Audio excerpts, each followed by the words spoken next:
Okay,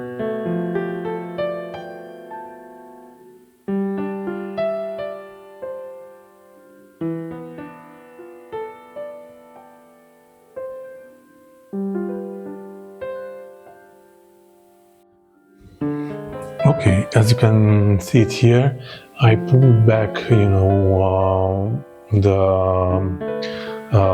the aperture, so I downscaled it.